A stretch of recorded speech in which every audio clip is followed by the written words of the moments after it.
जय हिंद दोस्तों, स्वागत है आप सभी का सोने से पहले की क्लास पर। डेली रात को 9 बजे आपको जीके का डोज मिलेगा, जहां पे टॉप 1000 इंपॉर्टेंट क्वेश्चन मैं यहां पे कवर करा रहा हूं एसएससी के हर एग्जामिनेशन के लिए। इसके अलावा अगर आप किसी भी और भी एग्जामिनेशन की तैयारी कर रहे हैं तो ये बहुत ही हेल्पफुल होने वाला है। और सबसे बड़ी बात, मैं आपको केवल पीवाईक्यू करा रहा हूं, यानी प्रीवियस ईयर क्वेश्चन ही मैं यहां पे इंक्लूड करूंगा, ताकि आपको अंदाजा हो सके कि क्वेश्चन कैसे पूछे जाते हैं और हमें कैसे उनको सॉल्व करना है। तो ये सेशन अपने दोस्तों तक जरूर पहुंचा दो, ताकि उनको भी पता चले कि हमें सोने से पहले केवल 15 से 20 मिनट का टाइम देना है, जहां पर हमारा जीके का डोज कंप्लीट होगा। तो प्यारे दोस्तों, अगर आपको चाहिए क्लास की पीडीएफ तो ज्वाइन करो टेलीग्राम चैनल राजा गुप्ता करंट अफेयर। आप सभी राजा गुप्ता करंट अफेयर सर्च करिए, वहां पर आपको रेगुलरली हर क्लास की पीडीएफ मिल जाती है। प्यारे साथियों, इसमें मैं क्या क्या कवर करा रहा हूं, polity, science, history, geography, economics, static, GK, computer, current affair, सब कुछ। तो देर किस बात की, बस रेगुलर आपको टाइम देना है, ठीक है। तो चलिए पहला क्वेश्चन देखते हैं। आज हम ज्योग्राफी के इंपॉर्टेंट क्वेश्चंस करेंगे। कल हमने साइंस के किया था, तो कल वाला भी वीडियो देख लेना, बहुत ही इंपॉर्टेंट क्वेश्चन थे। तो टीयर फर्स्ट 9/3/2023 का सवाल है, कर्क रेखा भारत के किस राज्य से होकर गुजरती है? तो आप ध्यान से देखो, यहां पे राइट आंसर छत्तीसगढ़ हो जाएगा। तो कर्क रेखा भारत के 8 राज्यों से होकर के गुजरती है। गुजरात, राजस्थान, एमपी, छत्तीसगढ़, झारखंड, पश्चिम बंगाल, त्रिपुरा, मिजोरम। मित्र पर गमछा झाड़ तो आपने पढ़ा होगा ना, तो इसका राइट ऑप्शन जो होगा वो सी होगा, बाकी तो गलत है। चलिए अगला है, भारत किस देश के साथ सबसे लंबी सीमा साझा करता है? तो इंडिया की सबसे लॉन्गेस्ट बाउंड्री किस देश के साथ है? बांग्लादेश के साथ है। तो बांग्लादेश के साथ हम 4096.6 किलोमीटर यहां पर बाउंड्री शेयर करते हैं। और वेस्ट बंगाल ऐसा स्टेट है जो सबसे ज्यादा बाउंड्री शेयर करता है बांग्लादेश से। तो ये एमटीएस में भी पूछा जा चुका है, इलेक्ट्रिकल में पूछा जा चुका है 2023 में। तो आप यहां पर देखो, बांग्लादेश के साथ भारत की स्टेट्स की बाउंड्री आप यहां पर देख रहे हो, सबसे ज्यादा वेस्ट बंगाल के साथ सीमा लगती है। एलएसी वास्तविक नियंत्रण रेखा भारत के बीच एक प्रभावी सीमा है। तो एलएसी इफेक्टिव बाउंड्री किसके बीच में है? तो एलएसी लाइन एक्चुअल कंट्रोल बोलते हैं। अगर एलओसी बोलता तो भारत और पाकिस्तान होता, लेकिन एलएसी आपसे पूछा था तो आप भारत और चाइना ध्यान में रखोगे। तो सीएसएन में प्रश्न आया हुआ है, ठीक है। तो आप यहां पर देखो, ये एलओसी है जो भारत और पाकिस्तान के बीच में है, ये एलएसी है जो भारत और चाइना के बीच में है। भारत के पश्चिम बिंदु का नाम आपको बताना है कि भारत का वेस्टर्न पॉइंट कौन सा है। तो भारत का वेस्टर्न पॉइंट है गौरमोता। क्या नाम है? गौरमोता। ये देखो सीजल में आया प्रश्न 2019 में। तो भारत का अगर आपसे पूछा जाए कि ईस्टर्न पॉइंट कौन सा है, तो ये अरुणाचल प्रदेश में कीबितू है, ठीक है। गौरमोता गुजरात में आता है, जो भारत का सबसे वेस्टर्न पॉइंट है। भारत का सबसे नदर्न पॉइंट यहां पे क्या है? इंदिरा कॉल है। और भारत का सदर्न पॉइंट है, आप सभी कमेंट बॉक्स से बताओ, मैं सब बता दूंगा तो फिर क्या रहेगा। तो आप सभी कमेंट बॉक्स से बताओ कि भारत का सबसे सदर्न पॉइंट कौन सा है, कमेंट बॉक्स से बताओ, ठीक है। इनमें से किस भारतीय राज्य में सूर्योदय सबसे पहले होता है? यानी कौन सा इंडियन स्टेट है जहां पे सनराइज सबसे पहले होता है? तो सनराइज सबसे पहले अरुणाचल प्रदेश में होता है। और अरुणाचल प्रदेश गुजरात के बीच में 2 घंटे का अंतर भी है। तो सीएचएल 18/3/2020 का प्रश्न है, सारे पीवाईक्यू रखे मैंने। भारत के उत्तर में क्या है? Located in the north of India. तो सीएसएल 2020 का प्रश्न है। तो आप देखो, भारत के नॉर्थ में कर्क रेखा है ना। भारत के उत्तर में क्या है? कर्क रेखा है। खासी जनजाति कहां पे रहती है? इस क्वेश्चन का आंसर बताना कमेंट बॉक्स पे। आप सभी के लिए क्वेश्चन ऑफ द डे है, ठीक है। ये आपके लिए ऑप्शन है। 2022 तक कितने देश भारत के साथ अंतरराष्ट्रीय स्थलीय सीमा साझा करते हैं? यानी भारत की जो लैंड बाउंड्री है वो कितने देशों के साथ लगती है? तो भारत की सीमा 7 देशों के साथ लगती, ध्यान में रखिएगा, ठीक है।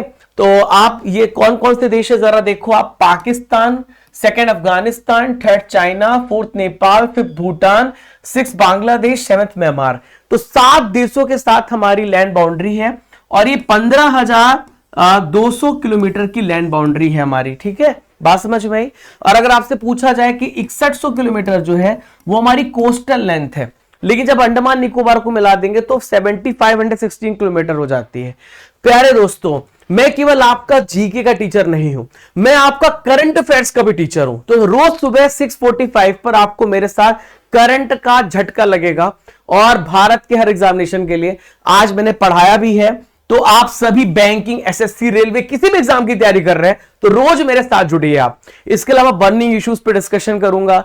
हम यहां पे डेली एसएससी, रेलवे एस्पिरेंट्स के लिए जीके जीएस का सेशन भी लाते हैं और 10 मिनट का शो भी लाते हैं। तो इन सभी सेशन को देखते रहिए। ओके, टेलीग्राम चैनल राजा गुप्ता करंट अफेयर्स को फॉलो कर लेना। इनमें से कौन सा देश है जो क्षेत्रफल की दृष्टि से भारत का सबसे छोटा पड़ोसी देश है? तो भारत का सबसे छोटा पड़ोसी देश मालदीव्स है, एरिया वाइज, है ना। मालदीव्स सबसे छोटा पड़ोसी देश है। मालदीव्स की कैपिटल क्या है? माले है। और भारत का सबसे छोटा पड़ोसी देश है। आप माले को, यहां मालदीव्स को देख पा रहे हैं, भारत के साउथ वेस्ट में आता है। इनमें से किस भारतीय राज्य की सीमा नेपाल से नहीं लगती है? नेपाल से किसकी बाउंड्री नहीं लगती है? तो नेपाल से असम की बाउंड्री नहीं लगती है, बाकी उत्तराखंड, वेस्ट बंगाल, यूपी से लगती है। ठीक है, तो आप ध्यान में रखिएगा। अफगानिस्तान के साथ भारतीय सीमा की लंबाई कितनी है? तो अफगानिस्तान के साथ भारतीय सीमा की लंबाई केवल 106 किलोमीटर है। तो लैंड बाउंड्री में सबसे कम बाउंड्री अफगानिस्तान के साथ है। सीपीओएसआई का सवाल है। ठीक है, अफगानिस्तान के साथ केवल 106 किलोमीटर है। और 1886 में सर डूरंड ने भारत अफगानिस्तान के बीच में डूरंड रेखा खींची थी। तो भारत अफगानिस्तान के बीच में डूरंड रेखा है। गुजरात की सीमा किस पड़ोसी देश के साथ लगती है? तो आप गुजरात का, अगर आपके मैप याद आ रहा होगा, तो गुजरात की सीमा पाकिस्तान को टच करता है। ठीक है, तो आप यहां पर देखो, गुजरात है, गुज्जू भैया पाकिस्तान के साथ लगते हैं। ठीक है, धीनोधर पहाड़ियां किस भारतीय राज्य केंद्र शासित प्रदेश में है? तो धीनोधर पहाड़ियां ये गुजरात राज्य में, कहां पर है? गुजरात राज्य में धीनोधर पहाड़ियां है, गुजरात में है। ठीक है, गुजरात के कच्छ डिस्ट्रिक्ट में है। कच्छ को भारत का यहां पर सफेद प्रदेश भी कहते हैं, क्योंकि बहुत ज्यादा नमक का उत्पादन भी होता है। इनमें से किसका उत्तरी भाग सह्याद्री के नाम से जानते हैं? सह्याद्री को वेस्टर्न घाट भी कहते हैं, है ना। तो सह्याद्री को क्या बोलते हैं? पश्चिमी घाट, वेस्टर्न घाट बोलते हैं। तो सी इसका राइट आंसर हो जाएगा। CSL 2023 में प्रश्न आ चुका है। हिमालय के किस भाग से सबसे ऊंची पर्वत चोटी कंचनजंगा है?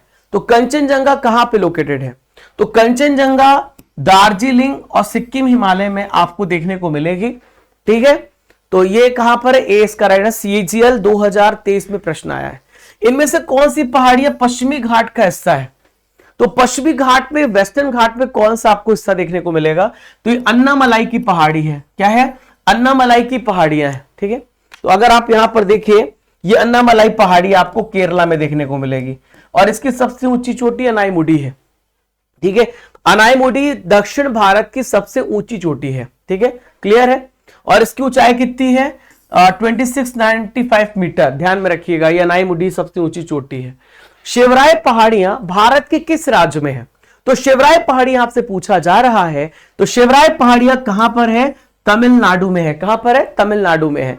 तो शिवराय पहाड़ियां भारत के तमिलनाडु में पूर्वी घाट का भाग है। और सबसे ऊंचा शिखर 1620 मीटर पर स्थित है। ठीक है, दिलवाड़ा और जरगा पर्वत चोटियां इनमें से किस राज्य में है? तो दिलवाड़ा और जरगा माउंटेन कहां पे लोकेटेड है? तो राजस्थान में है। कहां पर है? राजस्थान पे ये लोकेटेड है। महादेव पहाड़ियां मुख्य रूप से किस राज्य में फैली हुई हैं? तो महादेव पहाड़ियां कहां पर है? मध्य प्रदेश में है। ये सतपुड़ा पर्वत श्रेणियां का एक हिस्सा है। ठीक है, तो महादेव पहाड़ियां आप यहां पर देखो, सतपुड़ा ये फैला हुआ है। ये सबसे ऊपर मैकाल है, बीच में आपको महादेव देखने को मिलेगा। ये ग्वालीगढ़ है, ये राजपीपला है। तो इस प्रकार से श्रेणियां हैं। ठीक है, चलो, हिमालय पर्वत की सुदूर उत्तर पर्वतमाला को क्या कहा जाता है? तो हिमालय माउंटेन्स बहुत सारे भागों में बटा हुआ है। तो जो सबसे नदन पर्वतमाला उसको क्या बोलते हैं? तो इसको कहते हैं महान हिमालय। क्या बोलते हैं? द ग्रेटर हिमालयास कहते हैं। ठीक है, हिमालय की सबसे बाहरी परत को क्या बोला जाता है? आउटर मोस्ट लेयर जो हिमालय का, उसको क्या बोलते हैं? तो इसको बोलते हैं शिवालिक पर्वत श्रेणी। क्या बोलते हैं? शिवालिक पर्वत श्रेणी, जो सबसे बाहरी परत है। और सबसे जो अंदर की, सबसे बाहर जो है, उसको बोलते हैं द ग्रेटर हिमालयास। तो हिमालय पर्वत श्रेणी जो है 3 भागों में बटी हुई है। जो सबसे ऊपर की श्रेणी है इसको बोलते हैं ग्रेटर हिमालयास, सेकंड को बोलते हैं लघु हिमालय, और थर्ड जो साउथ में है इसको बोलते हैं शिवालिक हिमालय। इनमें से कौन सी पहाड़ी असम में लोकेटेड है? तो असम में जो लोकेटेड पहाड़ी है इसका नाम है कार्बी आंगलोंग पहाड़ियां। कार्बी आंगलोंग पहाड़ियां। तो आपको असम में कार्बी आंगलोंग पहाड़ियां देखने को मिलेगी जो कि असम में लोकेटेड है। आप मैप में यहां पर देख सकते हैं। इनमें से किसे व्हाइट माउंटेन के नाम से जानते हैं, श्वेत पर्वत के नाम से जानते हैं? तो श्वेत पर्वत के नाम से दोस्तों जानते हैं धौलागिरी को। किसको क्या जानते हैं? धौलागिरी। पूरा बर्फ के चादर से ढका हुआ है। सीजीएल 2022 का प्रश्न है। तो धौलागिरी पर्वत का संस्कृत नाम धवल शब्द से आया है। धौलागिरी हिमालय पर्वत श्रृंखला का ही भाग है जो नेपाल में है। अरावली पर्वत श्रेणी की सबसे ऊंची चोटी का नाम क्या है? तो अरावली पर्वत श्रेणी की सबसे ऊंची चोटी का नाम है गुरु शिखर। ये माउंट आबू में लोकेटेड है। अभी माउंट आबू का नाम चेंज हो गया, आप मुझे कमेंट बॉक्स से बताओ कि माउंट आबू का नाम क्या है। तो अरावली पर्वत श्रेणी की सबसे ऊंची चोटी गुरु शिखर है और इसका 80% भाग राजस्थान में है। ठीक है। इनमें से कौन सी भारत की सबसे पुरानी पर्वत श्रेणी है? तो सबसे पुरानी पर्वत श्रेणी जो अरावली है, ये लगातार घिसती जा रही है। दुनिया की सबसे पुरानी माउंटेन्स है और ये वलित पर्वत है, फोल्डेड माउंटेन्स है। तो अरावली रेंज दुनिया की सबसे पुरानी फोल्डेड माउंटेन्स में है, भारत की सबसे पुरानी श्रेणी है। ठीक है। और माउंट आबू पे गुरु शिखर है जिसकी ऊंचाई 1722 मीटर है। इनमें से कौन भारत का सबसे प्राचीनतम पर्वतमाला है? तो सबसे प्राचीनतम पर्वतमाला अभी आपको पढ़ाया अरावली, इसको अवशिष्ट पर्वत भी कहते हैं। जेई सिविल का सवाल है क्योंकि पूरी तरीके से घिसता जा रहा है। इनमें से किस पहाड़ी पर पूर्वी घाट पश्चिमी घाट से मिलती है? तो पूर्वी घाट पश्चिमी घाट से मिलती है नीलगिरी पहाड़ी। ठीक है। तो आप गौर से देखोगे तो ये वेस्टर्न घाट है, ईस्टर्न घाट है, यहां पे मिलती नीलगिरी पहाड़ी। ठीक है। तो नीलगिरी पहाड़ी तमिलनाडु राज्य में है और यहां पे पश्चिमी और पूर्वी घाट का संगम होता है। दोदा बेटा दूसरी सबसे ऊंची चोटी है, नीलगिरी पर्वत में स्थित है, सबसे ऊंची चोटियों में से एक है। लद्दाख किसके बीच में है? लद्दाख किसके बीच में आता है? एमटीएस का सवाल है। तो लद्दाख जो आता है वो काराकोरम रेंज में आता है और जांस्कर माउंटेन रेंज में आता है। तो आप यहां पे मैप में देखो, ये लद्दाख आप देख पा रहे हो, ऊपर काराकोरम है और इधर जांस्कर है, ठीक बीच में आपको लद्दाख देखने को मिलेगा। 31 अक्टूबर 2019 को उसको यूटी डिक्लेयर किया है। इसकी कैपिटल लेह है। हिमालय की ऊंची ऊंची पर्वतमालाओं में जो घास का विशाल मैदान होता है उसको क्या कहते हैं? जो ग्रासलैंड पाया जाता है इसको कहा जाता है बुगियाल। क्या बोलते हैं इसको? हम बुगियाल बोलते हैं। क्या बोलते हैं? बुगियाल। ठीक है। ओके। तो भावर यहां पे जो है ये पुरानी जो बड़े बड़े पत्थर होते हैं पुराने, उसको भावर बोलते हैं। खादर नई जो पत्थर होते हैं, छोटे छोटे कंकड़ होते हैं जो फर्टाइल होते हैं, उसको बोलते हैं।